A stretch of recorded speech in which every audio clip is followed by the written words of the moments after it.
चंद्रशेखर आजाद भीम आदमी पार्टी के प्रमुख हैं। बहुत बहुत धन्यवाद जुड़ने के लिए।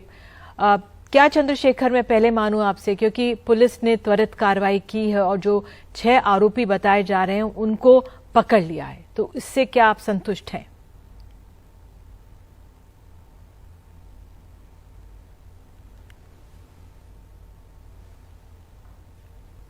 आपने म्यूट कर दिया है, अनम्यूट बटन दबाइए। चंद्रशेखर, हम आपको सुन नहीं पा रहे हैं।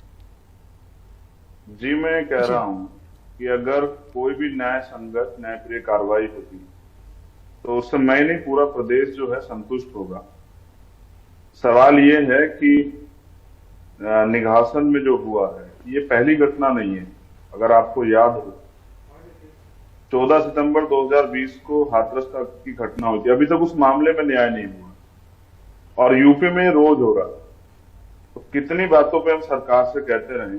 अब कल भी एक दबाव बना, गांव के लोग आक्रोशित हुए, तमाम विपक्ष दल के लोगों ने कहा, तब जाके हम कार्रवाई की बात कर रहे हैं, वरना ये तो रोज हो रहा है।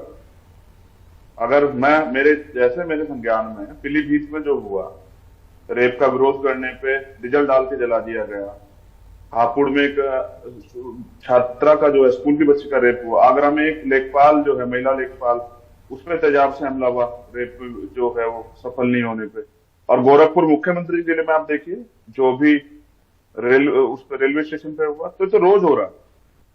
तो अगर किसी घटना में कोई घटना, मतलब 2 बच्चों की हत्या, अपहरण हत्या, तो इससे पूरा प्रदेश जो है और उसमें महिलाओं में, बच्चों में क्या मैसेज जा रहा है, सब लोग सहमे हुए हैं। तो अगर कोई सकारात्मक कार्रवाई होगी तो हम सब लोग उसका समर्थन करेंगे, धन्यवाद करेंगे पुलिस का। लेकिन जिस तरह कल पुलिस का रवैया था निधि जी, तो ऐसा लगा जैसे हाथरस दोहराया जा रहा हो। वहां के एसएसपी कह रहे थे कि बॉडी नहीं दूंगा सर, 20 की जगह 24 दिन बैठ जाओ, 48 दिन बैठ जाओ, बॉडी नहीं दूंगा। उन्हीं की बच्ची की लाशें क्यों नहीं दोगे? तो जो माहौल उत्तर प्रदेश में बना, रोज रेप हत्या हो रही है, तो मैंने कल लिखा कि ये 2 नाबालिग दलित बच्चों की लाशें नहीं लटक रही, यूपी की कानून व्यवस्था लटक रही है।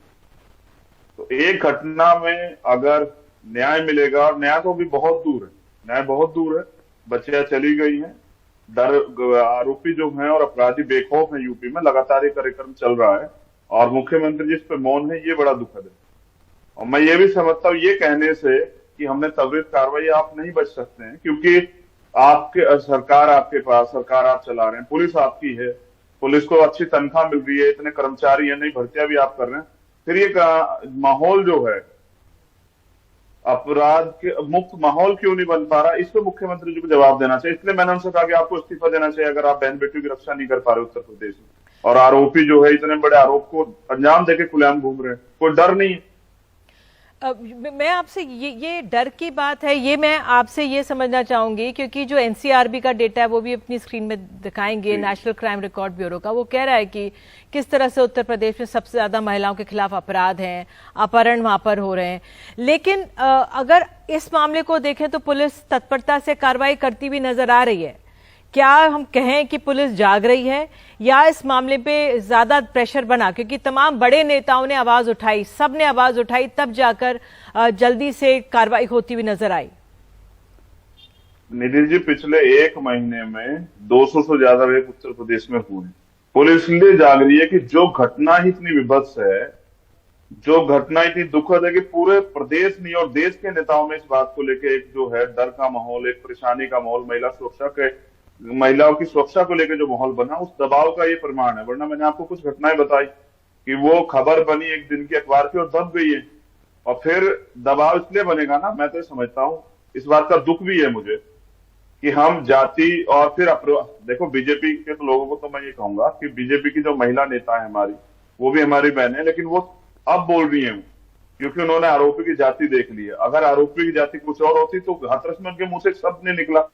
तो जब हम जाति पीड़िताओं की और आरोपी की जाति देख के जो है लड़ेंगे, जैसे हमें जानकारी के बिना कल हमने कहा कि सरकार देखो, कल पिछले जख्म भी नहीं सूखे, एक और नया जख्म, और मैंने कहा भी कि हम मिलने जा रहे हैं, हमारी टीम भी कल से वहां काम करी। तो ये अन्याय जो है ये इसलिए हो रहा है क्योंकि अपराधियों में जो खौफ था, कानून के राज की बातें वो जमीन पे नहीं है, वो तो सिर्फ जो है अखबार और टीवी के जरिए जो विज्ञापन दिए जा रहे हैं उस पर ज्यादा पैसा खर्च हो रहा है, ना कि महिला सुरक्षा पे।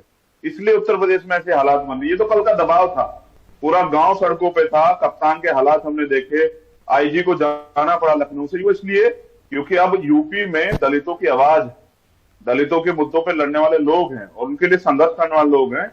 मुख्यमंत्री तो बाद में सिर्फ एक आरोप लगा सकते हैं कि लेकिन वहां चंद्रशेखर, मैं इसलिए आपसे ये पूछ रही थी कि विपक्ष अगर इस मामले में, महिलाओं की सुरक्षा के मामले में, बिल्किस बानो मामले हमने देखा किस तरह से आरोपी बाहर आए, तब बड़े प्रमुख जो नेता हैं उनकी आवाज इतनी प्रमुखता से बाहर नहीं आई। तो जो राजनीति को लेकर एकजुटता होती है, महिला सुरक्षा को लेकर या महिलाओं के प्रति अपराध को लेकर, वो एकजुटता नहीं देखते नेताओं में। नहीं, वो मैंने कहा ना कि सबके अपने अपने एजेंडे, मुद्दे हैं कि कहाँ वोट का ध्यान रखते हुए ट्वीट करना है या अपनी बात कहनी है। मैंने बिल्किस बानो पे भी लिखा कि अगर हम बिल्किस बानो के साथ हुए अन्याय पे नहीं बोल रहे तो हमारा जमीर मर चुका है, यानी कि हम मर चुके हैं।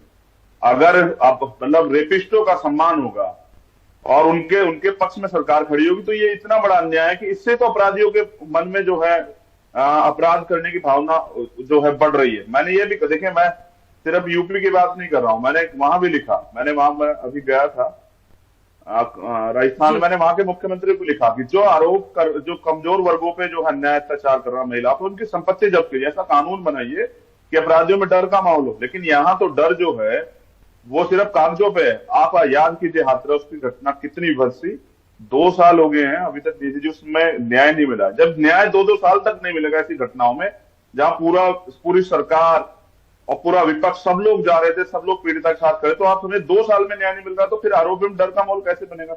और फिर आरोपी पक्ष में पंचायतें होती हैं यहाँ तो मैं समझता हूँ सरकारों को इसको सोचना चाहिए। जब आग लगती है जंगल में तो किसी का घर नहीं बचता, कल किसकी बेटी के साथ होगा? कल मैंने देखा जी, विधायक जी की मां के कंगन लूट लिए, तो कानून व्यवस्था है कहाँ यूपी में?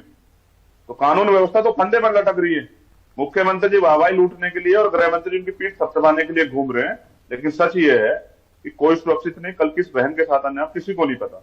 इसलिए मैं मांग करता हूँ आप जुड़े हमारे साथ, कठोर कार्रवाई हो, आपने इस मामले में इतनी कठोर कार्रवाई हो कि दोबारा कुछ अपराध करने से पहले अपराधी को सोचना पड़े कि किसी बच्ची के साथ ऐसा नहीं करना है। और हम महिलाओं के मुद्दे पे घटना होने पे ना बोलें। हाँ बिल्कुल, रोज बोले कि महिला राज्य सरकार भी यही कह रही है कि ऐसी हम कार्रवाई करेंगे कि फिर ऐसे नहीं होगा, लेकिन अपने आप में विपक्ष भी एकजुट हो और सरकार भी स्वतः कार्रवाई करे जल्द से जल्द, तो वो अपने आप में देखने लायक होगा। कब होगा? बहुत बहुत धन्यवाद आपका हमारे साथ जुड़ने के लिए।